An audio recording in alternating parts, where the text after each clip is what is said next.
जय महाकाल। माई कल की पाठशाला में शिव सभी शिव भक्तों का हार्दिक स्वागत है। आज श्री शिव महापुराण का 8वां दिन है। चलिए चलते हैं अपने दैनिक क्रियाकलाप की ओर। देवताओं को उपदेश। ब्रह्मा जी ने नारद को बताया, मैं एक बार मुनियों के समय साथ क्षीर सागर पर विष्णु जी की स्तुति करने गया। स्तुति में प्रसन्न होकर विष्णु ने कहा, हे देवताओं, आप लोग यहाँ पर किस लिए पधारे हैं? तो मैंने कहा, हे भगवान, दुखों को दूर करने वाली सेवा हम किसकी करें? हे देवताओं, यह तो तुम पहले ही देख चुके हो और अब भी देख रहे हो, फिर ऐसा क्यों पूछते हो? भगवान शिव ही सब दुखों को दूर करने वाले और परम सेव्य हैं। सुख चाहने वालों को कभी भी शिव जी की पूजा करनी नहीं छोड़नी चाहिए। मनुष्य को सभी प्रकार के सुख शिव जी की पूजा करने से प्राप्त होते हैं। इसके अतिरिक्त मुक्ति भी मिल जाती है। विष्णु जी की बात सुनकर सभी देवताओं ने शिव जी को प्रणाम किया और सभी कर्मों की सिद्धि के लिए शिवलिंग की पूजा अर्चना करने लगे। विष्णु भगवान की आज्ञा से विश्वकर्मा ने सभी देवताओं को पूजन के लिए शिवलिंग प्रदान किया। पद्म राग मणि का लिंग इंद्र को, सोने का कुबेर को, पीतम मणि का धर्मराज को, श्याम वर्ण का वरुण को, नीलमणि का लिंग विष्णु को, सुवर्ण लिंग ब्रह्मा को, चांदी का लिंग विश्वदेव को, पीतल का लिंग वसुओं को, स्फटिक मणि का लिंग अश्विन कुमारों को, तांबे का लिंग लक्ष्मी को, मोती का लिंग आदित्यों को, वृज का लिंग चंद्रमा व ब्राह्मणों को दिया। ब्राह्मणों की पत्नियों को मिट्टी का लिंग, नागों को चंदन का लिंग, देवों को मक्खन का लिंग, योगियों को भस्म का लिंग, यक्षों को दही का लिंग, छाया को मिट्टी का लिंग प्रदान किया। इस प्रकार सभी को जब लिंगों की प्राप्ति हो गई, तब मैं विष्णु जी के वचनों को मानकर देवताओं सहित घर को लौट आया। सभी को लिंग पूजा विधि बताई और उनसे जब तक ज्ञान प्राप्त न हो जाए तब तक देवतागण विधि के साथ लिंग की पूजा करते रहे। शिव पूजन विधि। ब्रह्मा जी बोले, अब मैं शिव जी की सर्व काम तथा सुखदायक उत्तम पूजा की विधि का वर्णन करता हूँ। ध्यान पूर्वक सुनो। ब्रह्म मुहूर्त में उठकर पार्वती सहित शिव जी का स्मरण करें। भक्ति पूर्वक हाथ जोड़कर उन्हें नमस्कार कर सिर झुकाए प्रार्थना इस प्रकार करें, हे देवेश, हे हृदयेश्वर, अब आप उठिए और ब्रह्मांड का मंगल कीजिए। अधर्म से मेरी निवृत्ति कीजिए और धर्म में प्रतिदिन मेरी प्रवृत्ति कीजिए। हे शिव शंकर, मैं जो आपका सेवक हूँ। इस प्रकार भक्ति के वाक्य कहकर गुरु को प्रणाम करके शौच आदि दातुन करके 16 बार कुल्ला करे, फिर स्नान करे। रविवार, श्राद्ध, संक्रांति तथा ग्रहण के दिन महादान तथा तीर्थ व्रत के दिन गर्म जल से स्नान न करें। अपवित्रता होने पर गर्म जल से स्नान करें। ऋषि और पितरों की खुशी के लिए तर्पण करें। धुले हुए एवं स्वच्छ वस्त्र धारण करें। मृग चरम पर बैठकर त्रिपुंड धारण कर भस्म लगाएं। भस्म के अभाव में जल का ही त्रिपुंड धारण करें। इसके पश्चात शिव जी की आराधना करें। मंत्र के साथ 3 बार आचमन करें। नो कहकर 1 बार आचमन करें। गुरु की आज्ञा अनुसार विधि पूर्वक गंध पुष्प आदि से विनायक आदि की पूजा कर शिव जी की पूजा करें। चंदन कुमकुम आदि से विधि पूर्वक पार्वती की पूजा करें। परिक्रमा करें, दंडवत प्रणाम करें, भक्ति सहित पुष्पांजलि अर्पित करें। फिर हे भूतनाथ, मुझ पर प्रसन्न होइए बोलकर प्रार्थना विसर्जन करें। पुष्पों द्वारा शिव पूजन का फल ब्रह्मा जी ने बताया। कमल पत्र, बेलपत्र, शतपत्र, शाव पत्र पुष्प से पूजन करने पर लक्ष्मी की प्राप्ति होती है। 20 कमल का एक प्रस्थ 1 सहस्र बेल पत्रों का आधा प्रस्थ होता है। 16 पल का एक प्रस्थ तथा 10 रंक का एक पल होता है। इस तौल के अनुसार तराजू पर तोलकर 100 काम पूजे तो सब कामनाओं की सिद्धि होती है। 10 करोड़ पूजन करके मनुष्य राज्य प्राप्त कर सकता है। हे मुनीश्वरों, शिवलिंग पर चावल, धूप, दीप, चंदन आदि चढ़ावें। सहस्र जलधारा से स्नान कराएं। धूप दीप नैवेद्य आदि से पूजा करें। सांगोपांग पूजा करके भोग राज्य प्राप्ति होती है। रोगों से मुक्ति के लिए 50 कमल पुष्प चढ़ावे। कन्या का इच्छुक व्यक्ति 25,000 कमल पुष्प चढ़ावे। विद्या हेतु घृत चढ़ावे। माण में 1,00,000 से मोहन में 50,000 से एवं राजा को वश में करने के लिए 10,00,000 पुष्पों से पूजा करे एवं इतना ही जप करे। ज्ञान के लिए 1 करोड़ एवं शिव दर्शन के लिए आधा करोड़ पुष्पों से पूजा करें। कार्य सिद्धि के लिए मृत्युंजय का 5,00,000 जप करे। मुक्ति का इच्छुक व्यक्ति कुशा से पूजन करे। आयु लंबी चाहने वाला व्यक्ति 1,00,000 दुर्वा चढ़ावे। पुत्र का इच्छुक व्यक्ति 1,00,000 धतूरे के फूलों से पूजा करे। धतूरे की डंडी यदि लाल रंग की हो तो शिव जी मुक्ति प्रदान करते हैं। प्रताप के लिए आग के फूल चढ़ावे। कनेर के पुष्पों से रोग दूर होते हैं तथा वस्त्र एवं संपत्ति की कमी नहीं रहती। राई के पुष्प चढ़ाने से शत्रु की मृत्यु निश्चित है। चंपा और केतकी के फूलों को छोड़कर शिवजी पर सभी प्रकार के फूल चढ़ाए जा सकते हैं। चावलों को चढ़ाने से लक्ष्मी की वृद्धि होती है। 1,00,000 पल तिल चढ़ाने से महापाप का नाश होता है। 1,00,000 या 8 परस जौ चढ़ाने से स्वर्ग सुख की प्राप्ति होती है। ज्वर शांति के लिए जलधारा मंगल देता है। इसमें रुद्र जाप, मृत्युंजय जाप, रुद्र सूक्ष्म आदि का जाप श्रेष्ठ होता है। गंगा जल से मुक्ति प्राप्त होती है। कैलाश और बैकुंठ आदि की उत्पत्ति। नारद से ब्रह्मा जी बोले, जब शिवजी अंतर्धान हो गए मैंने हंस का और विष्णु जी ने वाराह का रूप धारण किया। हंस की ऊपर जाने की गति निश्चित होती है और नीर शीर विवेक के कारण तत्व ज्ञान को जानने में तथा तत्व का निर्णय करने में समर्थ है और वाराह की गति नीचे उतरने में निश्चल होती है। इसी रूप द्वारा विष्णु जी ने वाराह कल्प रचना चाहा था। इसी दिन से वाराह कल्प कहलाया। शिव जी का ध्यान कर मैंने सृष्टि की रचना प्रारंभ की। प्रथम जल की उत्पत्ति की। उसमें से अंजलि भर जल से 24 तत्वों का एक अंड बनाया। वह अंड वृहत होता गया। उसके विराट हो जाने पर मैंने भगवान विष्णु का ध्यान किया। उन्होंने अंड में प्रवेश कर उसे चेतन किया। उसके सहस्र पैर, सहस्र हाथ, सहस्र नेत्र, सहस्र सिर आदि प्रकट हो गए। उस विराट पुरुष ने सारी पृथ्वी को ढक लिया। फिर विष्णु कैलाश से ऊपर बैकुंठ को चले गए। मैंने सृष्टि रचना प्रारंभ कर दी। पहले पाप की सृष्टि की, जिसमें अविद्या और तप की प्रधानता थी। इसमें स्थावरों की रचना की। इसके बाद शिवजी का ध्यान करके तिरछे जीवों की रचना की। फिर सात्विकी देवताओं की रचना की। शिवजी की आज्ञा से रजोगुण वाले मनुष्यों की रचना की। इस प्रकार 5 तरह की सृष्टि हो गई। फिर महत् सर्ग, सूक्ष्म भौतिक सर्ग तथा वैकारिक सर्ग उत्पन्न किए। वैकारिक सर्ग से प्राकृतिक 8 प्रकार की सृष्टि हुई।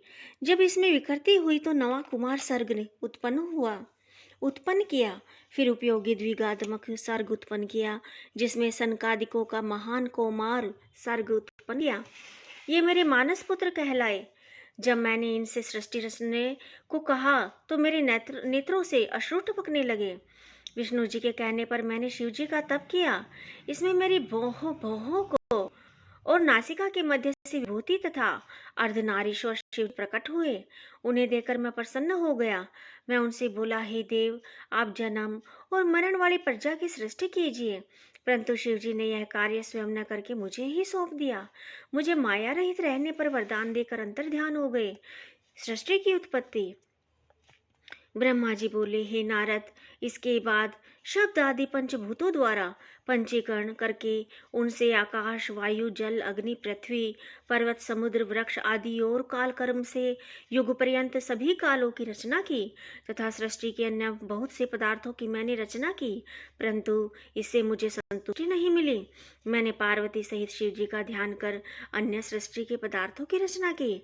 अपने नेत्रों से मरीचि ऋषि को, हृदय से भृगु ऋषि को, सिर से अंगिरा ऋषि को, कान से पुलह ऋषि को, उदान से पुलस्त्य ऋषि को, समान से वशिष्ठ ऋषि को, अपान से ऋतु ऋषि को, वर्णों से अत्रि ऋषि को, प्राण से दक्ष ऋषि को, गोदी से नारद को, छाया से कर्दम ऋषि को उत्पन्न किया। इसके बाद मैं दो भागों में बट गया। एक भाग से पुरुष और दूसरे भाग से नारी बना, जिसमें शतरूपा नाम वाली योगिनी नारी और स्वयंभू मनु पुरुष बने। शतरूपा नारी को मनु ने ग्रहण कर मैथुनी सृष्टि विवाह द्वारा उत्पन्न की। उससे मनु के प्रियव्रत और उत्तानपाद दो पुत्र और आकुति, देवहूति तथा प्रसूति नाम की कन्याएं उत्पन्न हुई। आकुति को रुचिनाक मुनि को दिया तथा देवहूति को कृदम्ब प्रजापति को दिया। प्रसूति का विवाह दक्ष के साथ हुआ। इनके संतानों से चराचर जगत भर गया। रुचि और आकुति से यज्ञ हुआ। यज्ञ के 12 पुत्र हुए। देवहूति के कर्दम द्वारा अनेकों संतान हुई। दक्ष प्रजापति के 24 कन्याओं ने जन्म लिया। ये कन्याएं क्रमशः भृगु, भव, मरीचि, अंगिरा आदि ऋषियों को ब्याह दी गई। इनसे असंख्य संतानें उत्पन्न हुई। शिव जी ने त्रिशूल के अग्रभाग से सती की रक्षा की, जिन्हें सर्वव्यापी विष्णु ने अपने प्रभाव से बनाया था। फिर वही लोक कल्याण हेतु दक्ष के यहाँ प्रकट हुए। सती की परा, अपरा और शिवा ये 3 रूप हैं। सती रूप में शंकर जी के साथ उनका विवाह हुआ। पिता के यज्ञ में सती ने अपना शरीर त्याग कर दूसरे जन्म में वे पार्वती के रूप में पैदा होकर शंकर जी को न प्राप्त हुई। उनकी नया मुक्तिदायक नाम है कालिका, चांडिका, भद्रा, चामुंडा, जया, विजया, जयंती, भद्रकाली, दुर्गा, भगवती, कामाख्या, कामदा, अम्ब, मृडानी, सर्वमंगला आदि।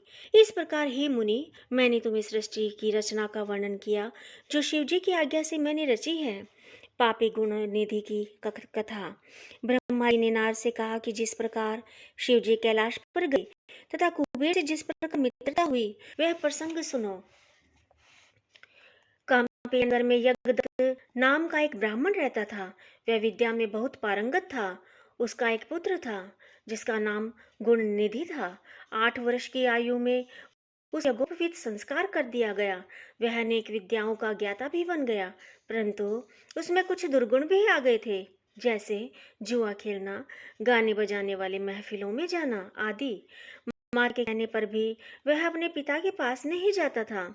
पिता दीक्षा या गादी से निवृत्त होकर लौटने पर पत्नी से जब वह पूछता कि गुणानिधि कहाँ गया है, तो माता उत्तर देती कि यही कहीं अभी चला जा गया है, शायद पूजा, स्नान या देवताओं के लिए फूल आदि लेने गया होगा।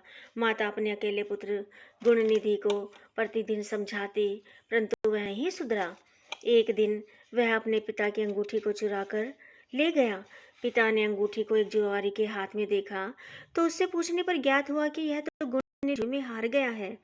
यही नहीं, वह जुए में काफी धन भी हार गया है। जुआरी कहने लगा, आश्चर्य है कि आप जैसे ज्ञानी पंडित अपने पुत्र को नहीं जान पाए। यज्ञदत्त से लज्जा से झुक गया। वह लज्जावश सिर और मुंह को वस्त्र से ढककर अपने घर आया। वह अपनी पत्नी से बोला, तेरा पुत्र गुणनिधि कहाँ गया है और मेरी अंगूठी कहाँ है? पत्नी बोली, मुझे इस समय याद नहीं है, मैं कहीं रखकर भूल गई हूँ। यज्ञदत्त गुस्से से बोला, सत्य कह रही हो, निकम्मे को जन्म देने वाली तू बड़ी असत्यवादिनी है। मैंने जब जब भी पूछा गुणनिधि कहाँ है तो झूठ बोलकर मुझे बहला देती थी।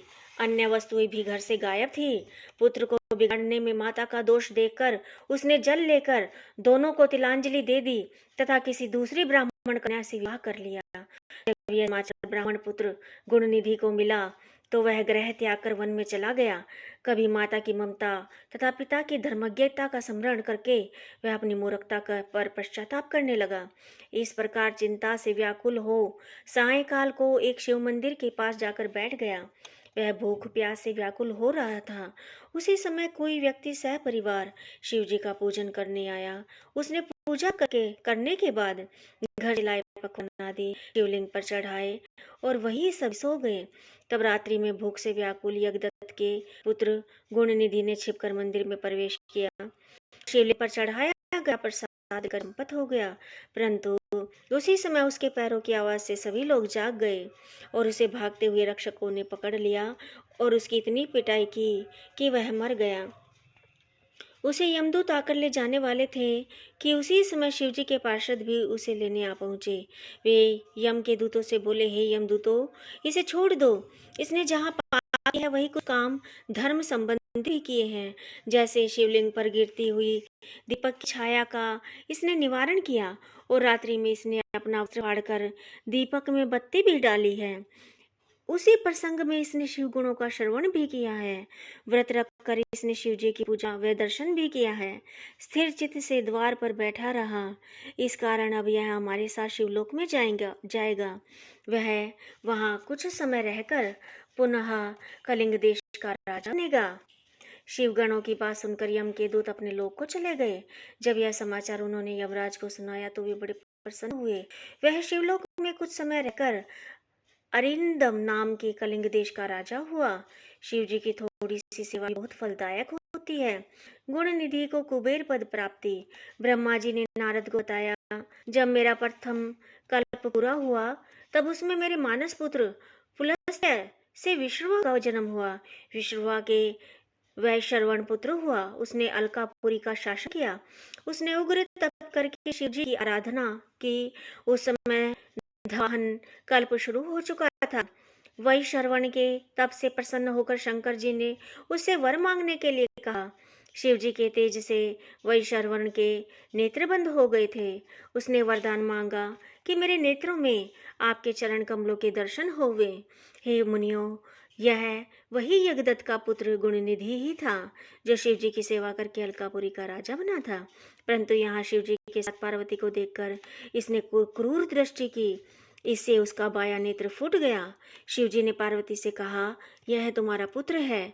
यह अब तुम्हें क्रूर दृष्टि से कभी नहीं देखेगा। इस कारण मैं इसे निधियों का स्वामी बनाए देता हूँ। यह गुहयकों का अधिपति होगा।